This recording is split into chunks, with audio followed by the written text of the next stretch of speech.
y'all. Hey. Welcome to the world of Empress Eats, right? The Empressive vegan experience. So, I am Michale. Empress is the goddess name I gave myself, so I proclaim it, I feel it, I make it really every time I feel it. I'm 23. I am from the Bahamas. I'm of Bahamian descent. My pops is from the country. I'm born and raised in Brooklyn.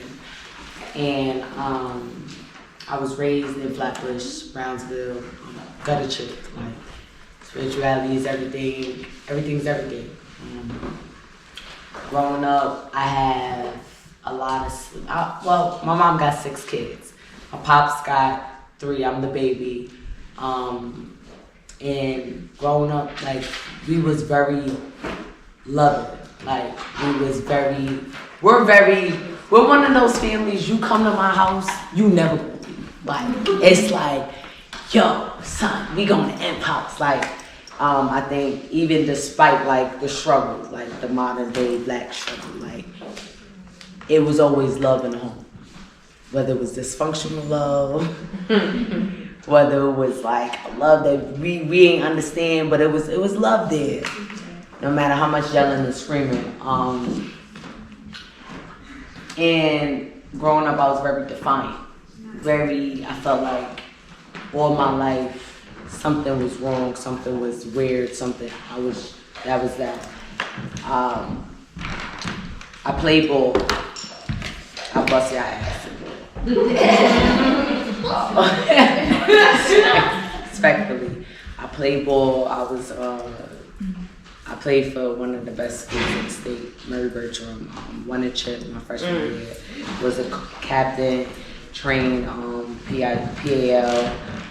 So I'm always really active. I started writing poetry around 10. I needed an escape, honestly. I remember my first raps was, they say, Mickey never been a monster. Do you seem mad at getting improper? Do you want to apologize to me? And I don't care. My rap came up in the field. Being type mad, being type crazy, like, people. Yeah, like, you know, jack of all, I'm a jack of some trades. And I remember, even despite all of that, when I used to play, I used to do certain things, certain activities, I couldn't really carry out my mission how I needed to because I used to have really bad endometriosis, right? So with my endometriosis, I used to faint. I used to be weak. I've miscarried, things like that, and I just wanted a change for my body. So as I wanted to change and as I wanted to really break the generational curses of what they say is passed down. Like, disease is passed down. Girl, that's a lie. Disease is not passed down, it's the diet. Yes. It's the habits. It's the thoughts. Those are the generational curses that keep passed down. So with that, I was like, you know, I'm going to be the breaker. I'm not going with modern medicine. I'm going to be vegan. Right? So now, what do y'all think some reasons people go vegan? I'm gonna ask y'all that.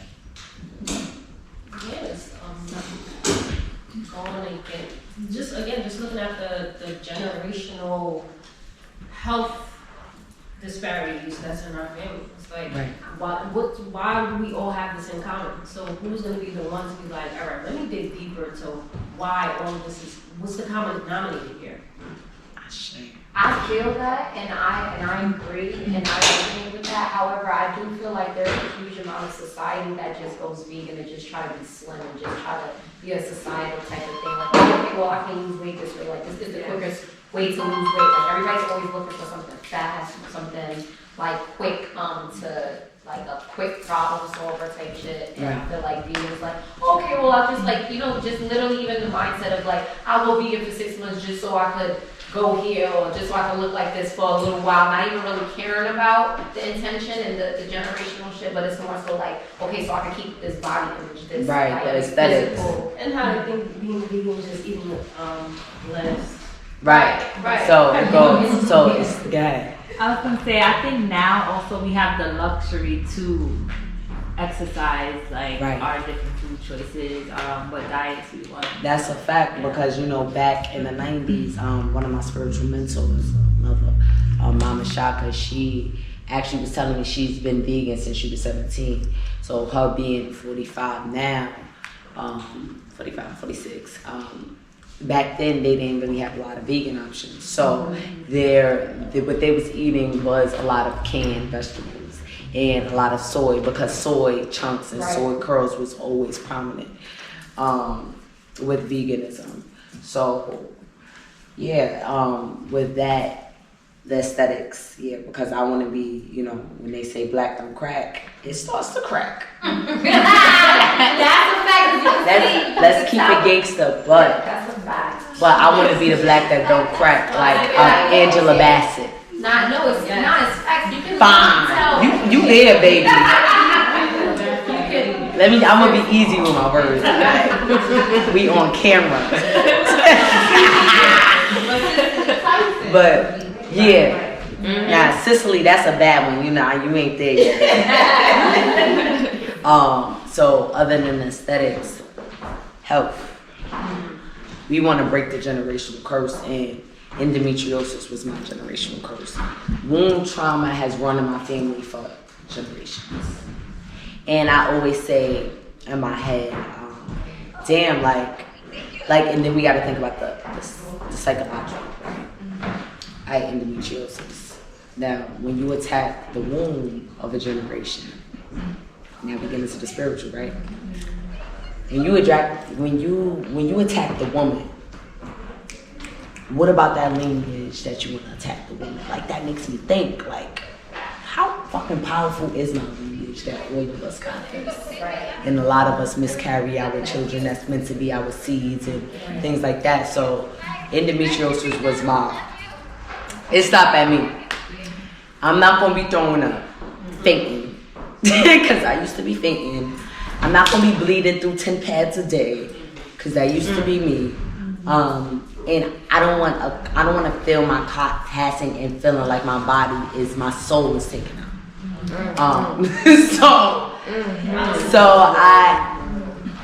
So I went vegan. And if y'all not familiar with endometriosis, that is when your uterine lining grows outside of your uterus, which gives you that cervical pain, which gives you that, the passing of the cramps. It hurts more. It's more painful bloating. When the blood is passing through, it's like your body feels like it feels like you melting, literally. She was popping for these slides. Oh, right, and two, right? Because we don't talk about this enough either. I feel like women's sex, blah blah blah, right? When you have sex, it hurt, right? See, I'm a type of shorty. It's different, Every queen is different, but certain positions will hurt, right? And you be like, I like back shots today, and then next thing you don't like back shots. What's going on? But these are the things we don't talk about. Everybody's uterus is built different. But when you got endometriosis now, since that uterine line is on the outside, you can't get back as how you want because of how your lining is wrapped around the uterus. We good. Look, she over there. That's TTV over there, okay? And then the bleeding. My bleeding used to be really, really, really, really bad. And I remember being on a basketball team, and I remember it was one day before the playoff game. I tell you, I was throwing up so bad. And I remember I went through 3 pads within the game. And it was like, I'm like, and I just remember I had to sub in, and I'm like, I told my coach, he looked at me, he said, you're gonna be good. And I said, this will not take over my life. And that always stood for me. Also with endometriosis, you go through infertility, I have miscarried. So I was very scared about a lot of things. Can I be in the nation? we're gonna get to the success story, y'all. You know, we are the success story.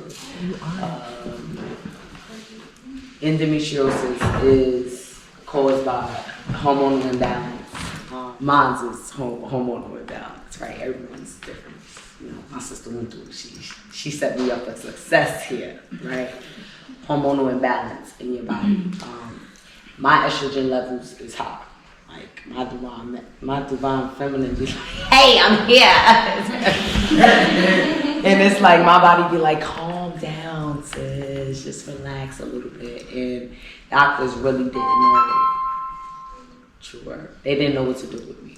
I've been on birth control, didn't work. I've been prescribed muscle relaxers to ease the pain. Please, my body went through. I had such a bad counter reaction, like my body hops, throwing up, my period's longer than what it needs to be, just a whole bunch of things that just did not work.